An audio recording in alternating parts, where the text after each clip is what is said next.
I know for most people, planning their first trip to China is super daunting. We've recently been planning our next trip to Xinjiang, and honestly, even for someone like me who is from Hong Kong and can speak Chinese, it's actually pretty overwhelming. But there's really so much to discover in China, from the food to the historical landmarks to the landscapes, which is why I wanted to share my top tips to help make your next trip to China less overwhelming and easier. Let's get right into it. First tip, your phone really is everything. From payment to bookings to navigations, you will need your phone. So make sure you have a power bank on you because you can't afford for your phone to die. There are places where you can rent power banks, but it does require signing up and it does require scanning QR codes. So I suggest just to bring one yourself. China has, though, recently updated their power bank requirements for domestic flights, so make sure you find a power bank with a CCC certification to make sure you don't have any problems when traveling within China. A phone really isn't a phone without data, so I suggest sorting out a data roaming plan or an eSIM plan before you enter China. Most of you would have heard of the Great Firewall of China, which means if you get a local SIM card, you're not going to be able to access your usual apps like Instagram, Google, Facebook, etc.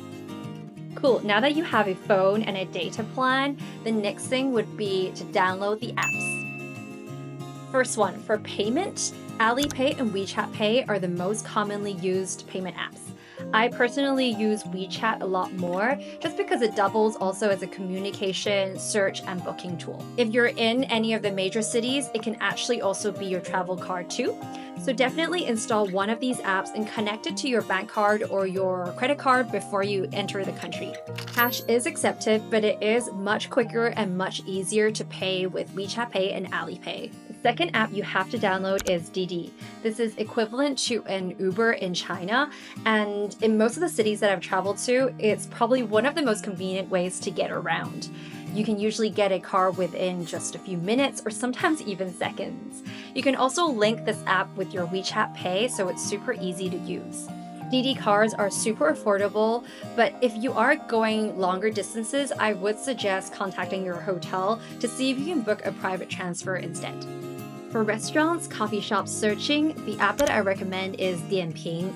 You can find nearby restaurants, cafes, their locations, ratings and reviews, and sometimes even access discount coupons. Also, for super popular restaurants, you can actually queue up on the app itself, so you don't have to physically go to the restaurant and queue in person. There are obviously a lot of other apps that you can download in China, but if you want to keep it simple for your first trip, these are my top 3 recommendations. The fourth tip that I have for you is to bring your passport with you at all times. Not really because of security reasons, but because your passport or your ID becomes your tickets. If you're taking the high-speed rail, for example, your passport is your ticket and you will use it to scan at the gates.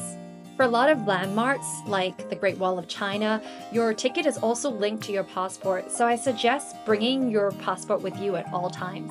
The high-speed rail is a really easy way to get around the country quickly. I personally always use trip.com to book my train tickets and sometimes also use it for local hotel bookings too. Number 5, maps and navigations. I think this is probably the hardest part about traveling in China, especially if you don't know a lot of Chinese. Google Maps isn't the most accurate in China, but the local map apps are not very foreigner-friendly. I personally use a map called AMap, and I know that they've recently updated with an English version, so I suggest downloading that one to try. But I know it can be very confusing in China because a lot of restaurants or sites may not have official English names, so it can be a little bit confusing when you're navigating.